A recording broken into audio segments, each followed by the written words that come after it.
नाशिकच्या सिन्नर तालुक्यामधील मिरगावमध्ये भोंदूबाबा अशोक खरात याची मोठ्या प्रमाणात मालमत्ता आहे। त्यापैकी एक म्हणजे त्याचा गाजलेला हा फार्म हाऊस। माझ्या मागच्या बाजूला हा टोलेजंग एखाद्या किल्ल्यासारखा गेट अर्थात एखादा किल्ला असावा, राजवाडा असावा, त्या राजवाड्यासारखं त्याच्या या घराचं या फार्म हाऊसचं प्रवेशद्वार आहे आणि अगदी एखाद्या किल्ल्यासारखे बुरुज असावे तशा स्वरूपाचं या सगळ्या फार्म हाऊसचं बांधकाम करण्यात आलेलं आहे। पूर्ण बांधकाम जे आहे ते दगडामध्ये करण्यात आलेलं आहे। हा आपल्याच भागातला अर्थात महाराष्ट्रातला दगड जो मिळतो त्याच दगडांमध्ये हे भिंतीचं अर्थात त्याच्या वॉल कंपाऊंडचं काम करण्यात आलेलं आहे ते आपल्याला पाहायला मिळते। अशा स्वरूपाचा एक टोलेजंग गेट जो आहे तो आपल्याला आतमध्ये पाहायला मिळतोय। आपण त्याच्या फार्म हाऊसच्या आतमध्ये नेमकं काय आहे, हा बंगला नेमका आतमध्ये कसा आहे हे देखील तुम्हाला मी दाखवतोय। अशा स्वरूपाचा एक भव्य दिव्य असा एंट्रन्स आहे आणि दोन्ही बाजूला जशा पद्धतीने बिटांचं बांधकाम असतं त्याच स्वरूपाचं हे सगळं बांधकाम जे आहे ते दगडाचं आहे। खाली देखील आपल्याला मोठ्या प्रमाणात दगड पाहायला मिळतात आणि या दगडांचं हे पूर्णपणे बांधकाम करण्यात आलेलं आहे। प्रवेशद्वारावरच अशा पद्धतीने दोन भले मोठे नारळाचे झाडं आहे जे या सगळ्या बंगल्याची शोभा वाढवतं आणि त्यानंतर या बंगल्याच्या परिसरामध्ये काही शोची झाडं लावण्यात आली आहे।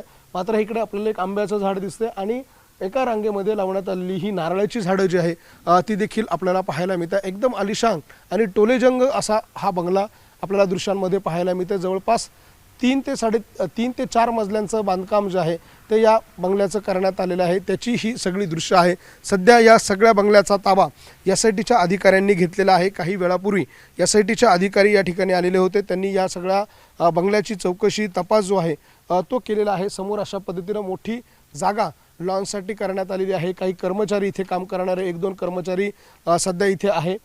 शेतातून निघणारे काही साहित्य या ठिकाणी आपल्याला पडलेलं पाहायला मिळतंय। अद्यापही या बंगल्याचं काही भागाचं काम जे आहे ते सुरू असल्याचं आपल्याला पाहायला मिळते। समोर मोठं गार्डन आहे ज्या गार्डनमध्ये आंब्याची झाडं आहे, चिक्कूची झाडं आहे, नारळाची झाडं आहे। अशा प्रकारचं हे गार्डन त्याच्या बंगल्याच्या समोर आहे आणि त्यानंतर आतमध्ये अशा स्वरूपाचा हा टोलेजंग बंगला आपल्याला दृश्यांमध्ये पाहायला मिळतोय। त्याचं नाव त्यांनी दिलेलं आहे ब्रह्मासदन। ब्रह्मासदन नावाचं हे त्याचं बंगल्याचं काम या ठिकाणी त्या भोंदूबाबाच्या आपल्या दृश्यांमध्ये पाहायला मिळते। अशोक खरात याने जी काही माया जमवलेली होती त्या जमवलेल्या मायेतून त्याने अशा स्वरूपाचा एक आलिशान टोलेजंग बंगला जो आहे तो या ठिकाणी उभारलेला होता। आता हा सगळा पैसा कुठून आला, ही सगळी मालमत्ता कुठून आली, ही प्रॉपर्टी कुठून आली, असे अनेक प्रश्न उपस्थित केले जात आहेत। पण आपण सध्या त्याचा हा बंगला बघतोय। अतिशय दिमागदार अशा स्वरूपाचा एका किल्ल्यासारखा हा बंगला या ठिकाणी उभारण्यात आलेला आहे। गेटमधनं आतमध्ये आल्यानंतर या रोडवरनं समोरच्या रोडवरनं गाडी आतमध्ये आल्यानंतर ती गाडी थेट या पोर्चमध्ये येईल अशी व्यवस्था करण्यात आलेली आहे। समोरून आतमध्ये गाडी टाकल्यानंतर या दगडी याच्या फुटपाथवरनं ही गाडी थेट या पोर्चमध्ये आणण्यात येईल अशा स्वरूपाची व्यवस्था करण्यात आलेली आहे। तर पोर्चच्या वरच्या बाजूला देखील अशा पद्धतीने एक टोलेजंग असा डोम जो आहे तो आपल्याला या ठिकाणी पाहायला मिळतोय। मोठ्या प्रमाणामध्ये वेगवेगळे फिटिंग्स जे आहेत त्या ठिकाणी करण्यात आलेले आहे। साऊंड सिस्टीम जी आहे ती देखील या ठिकाणी आपल्याला म्युझिक सिस्टीम जी दिसते ती देखील बोस कंपनीची करण्यात आलेली आहे आणि अगदी बरोबर त्या बंगल्याच्या समोर मधोमध अशा स्वरूपाचं एक नारळाचं झाड जे आहे ते देखील आपल्याला पाहायला मिळते। त्याचबरोबर असे छोटे हत्ती असेल, तुळशी वृंदावनाचं एक असं दगडी साचा जो आहे तो त्या ठिकाणी त्यांनी बनवलेला आहे। इतकंच नाही तर या बंगल्याच्या आतमध्ये काही मोर जे आहे ते देखील आपल्याला दृश्यांमध्ये पाहायला मिळत आहे। लांडोर आहेत, मोर आहेत, ते देखील या ठिकाणी त्यांनी पाहिलेलं आहे। ते देखील आपल्याला या मंदिराच्या या फार्म हाऊसच्या परिसरामध्ये या फार्म हाऊसच्या परिसरामध्ये पाहायला मिळत आहे। 2024ला हे काम जे आहे ते पूर्ण झालेलं होतं आणि त्यानंतर या बंगल्यामध्ये ते राहायला गेलेले होते। आपण हा बंगला आतमध्ये देखील थोडंफार जाऊन बघणार आहोत। संपूर्ण परिसरामध्ये हे CCTV कॅमेरे जे आहे ते त्यांनी लावलेले होते। सगळ्याच बंगल्याला CCTV आहे आणि हे सगळंच बांधकाम जे आहे ते अशा पद्धतीनं दगडामध्ये तयार करण्यात आलेलं आहे आणि त्याची ही सगळी दृश्य बघतोय आपण। आता बंगल्याच्या आतमधला एंट्रन्स बघतोय। जवळपास 15 ते 20 फुटांचा असा भव्य लाकडी दरवाजा त्या ठिकाणी तयार करण्यात आलेला आहे। तो सागापासून तयार करण्यात आलेला आहे आणि त्याचबरोबर एका बाजूला एंट्रन्स केबिन ज्याला म्हणतो आपण ती देखील तयार करण्यात आलेली आहे। अर्थात कोणी गेस्ट आले तर त्यांना बसण्यासाठीची एक व्यवस्था त्या ठिकाणी करण्यात आलेली आहे। या बाजूला आणखी वरती येऊन आपण हे सगळं बांधकाम जे आहे ते बघणार आहोत। पूर्णतः दगडी साच्यामध्ये हे बांधकाम करण्यात आलेलं आहे आणि अशा पद्धतीनं आपण हे बघतोय। हा समोर दिसणारा लिव्हिंग एरिया अर्थात लिव्हिंग रूमचा एरिया आहे आणि त्या लिव्हिंग एरियामधून या परिसरामधून आतमध्ये फार्म हाऊस जो आहे तो पाहायला मिळतो आणि याच बंगल्यातून समोर ते ईशान्येश्वराचं मंदिर जे आहे अर्थात त्यांचंच जे आश्रम आहे ते देखील या समोरच्या बाजूला दिसतंय।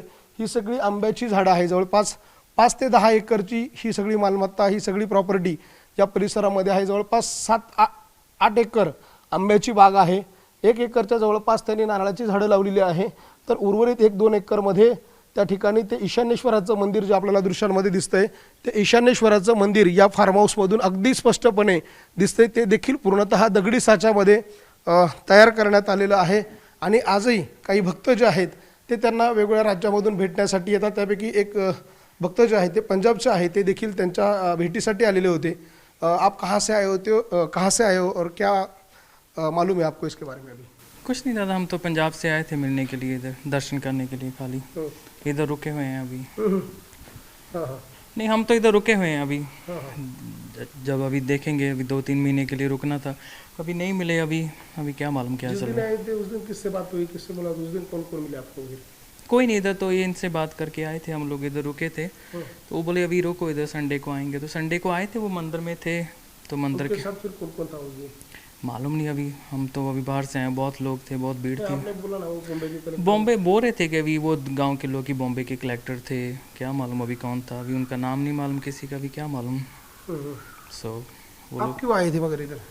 मिलने के लिए, दर्शन करने के लिए, जैसे सब लोग आते हैं तो हम भी वैसे ही आए ना, क्योंकि हमें तो 10-15 साल से आते इधर, जब भी आते यहाँ पे मिल के जाते, दर्शन करके जाए, साईं बाबा को दर्शन करके जाते। इनके दर्शन आप क्यों करते हो, क्या इनमें खास है? नहीं ऐसा तो अभी हमें क्या मालूम, सब दुनिया आती है तो हम भी आते हैं। मगर आपको क्या इनका रिजल्ट था, क्या था, I don't किसके लिए आते थे आप? I don't know about anything, you know। मुझे वो जो सब दुनिया आती है हम भी वैसे ही आते हैं ना, अभी क्या मालूम अभी क्या। क्या क्या मांग लेके आते थे इनके पास आप, ऐसा कुछ था कुछ? नहीं ऐसा कुछ नहीं, सब भगवान के अभी मानते ना, जो लोग करने के लिए? खाली दर्शन करने के लिए, जो पूजा भगवान तो पूजा है, सब वो मानते, सब दुनिया मानती है, हम भी मानते हैं ना। क्या मानते थे आप, क्या क्या उनके क्या चमत्कार गुरु था? मानते हैं, चमत्कार तो हमने कभी देखा नहीं, कुछ ऐसा कुछ नहीं है, खाली यू नो। क्या नाम आपका? जीतू बाई, कहाँ से हो आप? पंजाब से। आपण बघतोय पंजाबवरून आलेले हे भक्त आहे, ते त्यांना भेटण्यासाठी आलेले होते, मात्र त्याच वेळेला हे सगळं प्रकरण घडलं आणि त्यामुळे ते आता तिथे नाही आहे। ये जो अभी इधर दिखाई दे रहा है, ये इसकी चाबी किसके पास है अभी? हाँ? क्या? इसकी चाबी किसके पास? SIT वाले वो लेके गए सब उनके पास, कब आए थे वो? मालूम नहीं। आपण बघतोय SIT वाले या ठिकाणी येऊन गेले असं त्यांचं म्हणणं आहे आणि त्यांनी या सगळ्या रूमच्या चाव्या ज्या आहेत त्या त्यांनी ताब्यात घेतलेल्या आहे। पुन्हा एकदा आपण या बंगल्याचा हा एंट्रन्स जो आहे तो बघू शकतो। अशा पद्धतीने जवळपास पहिला फ्लोअर जो आहे तो असा जवळपास 15 सीड्यावरती चढून आल्यानंतरचा हा फ्लोअर आपल्याला या ठिकाणी पाहायला मिळतो आणि समोर अशा पद्धतीचं आलिशान गार्डन आहे। या ठिकाणी देखील काही केअरटेकर जे अजूनही आहे ते त्या आश्रमाचं सगळं आतमध्ये साफसफाईचं काम असेल, इतर गोष्टी असेल तर ते करतात। दादा इकडे या, आपण त्यांच्याशी बोलूया, त्यांना या सगळ्याबाबत नेमकी काय माहिती आहे, आतमध्ये नेमकं काय आहे। जवळपास 5 ते 6 बेडरूम आतमध्ये आहे आणि एक जवळपास 2-2.5 हजार स्क्वेअर फीटाचं हॉल जो आहे तो देखील आतमध्ये आहे आणि प्रत्येक बेडरूम जो आहे तो अशा स्वरूपाचा मोठ्या प्रमाणामध्ये जवळपास एका बेडरूमची साईज जी आहे ती 1,500 ते 1,200 स्क्वेअर फीटाच्या आसपास एका बेडरूमची साईज असल्याची देखील माहिती आहे। 6 बेडरूमवर आहे आणि एक आलिशान अशा पद्धतीचा हॉल आतमध्ये गेल्या या ठिकाणी पाहायला मिळतो। आपल्यासोबत हा केअरटेकर आहे। कधीपासून असतात तुम्ही इथे? मला 6 ते 7 महिने होता इथं। हा, महाराजांना भेटायचे का तुम्ही इथल्या? मी कामालाच आहे इथे। हां हां हा, मग शेतीचं काम करत होतो हां हां आणि हे साफसफाई करायचं। किती रूम आहे वरती? वरती 6 रूम आहेत। हो. अजून काय काय वरती? पाण्याचा टाका आहे। हां हम्म. टीव्ही फ्रीज एसी काय? त्याची फ्रीज आहे, टीव्ही गिवी काही नाही। हा, इथे कोण कोण यायचं, पाहुणे कोण यायचे काय? पाहुणे त्याच्या घरची फॅमिली यायची, हं. कधी जर त्यांना भेटायला यायचे असेल तर बाहेर बसून परत जायचे, ते महिन्याला 15 दिवसाला असे यायचे। काय पोलीस वगैरे यायचे का नाही? नाही, पोलीस म्हणजे आपल्याला ते ड्रेसवर कधी यायचे नाही तर आपल्याला काय ओळखणार? आपण पोलिसांच्या गाड्या वगैरे यायच्या का कोणी पाहुणे आल्यानंतर?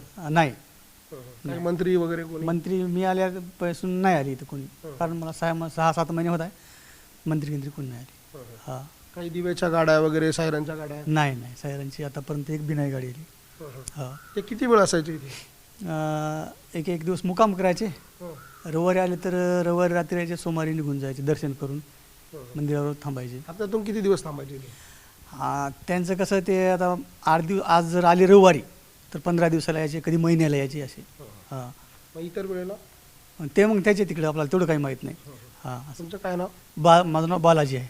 काय करता तुम्ही इथे? हे शेतीचं काम करतो. किती शेती बालाजी इथे यांची? इथं हे टोटल 18 एकर शेती आहे. हं. आंबे किती एकरमध्ये? आता हे 1-1.5 एकर काढून 16-17 एकरमध्ये आंबे असतील. हो, किती टोटल किती जमीन आहे म्हणाला? 18 एकर.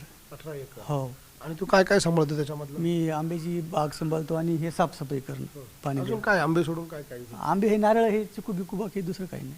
गहू वगैरे असं काही? हां हां. आपण बघतोय हा इथला केअरटेकर आहे, तो देखील 6-7 महिन्यापूर्वी या ठिकाणी आलेला आहे आणि त्याच्या म्हणण्याप्रमाणे अशोक खरात जो आहे तो इथे केवळ महिन्यातले 1-2 दिवस यायचा. काही महत्त्वाच्या भेटीगाठी घेण्यासाठी तो इथे येत होता असं अधिकाऱ्यांचं म्हणणं आहे. आणि त्या सगळ्या अनुषंगानं SITच्या अधिकाऱ्यांनी या सगळ्या चाव्या ज्या आहेत त्या जप्त केल्या. याच्या चाव्या कोणाकडे आहे? म्हणजे याची चावी तुझ्याकडे होती का? होती ना. तर ती कोणी नेली? ते SIT वाले आले होते, कधी आले होते ते? बुधवारी आले होते. मग त्यांनी काय विचारलं तुला? विचारायचं काय, हे गेटची चावी आणि मधल्या रूमच्या चाव्या तर माझ्याकडे नव्हत्याच, त्यानं बनवले. परत ते खोलून चौकशी करून गेले. मधल्या चाव्या त्यांनी स्वतः बनवल्या? हो. त्यांनी चावीवाला आणला होता? हो हो.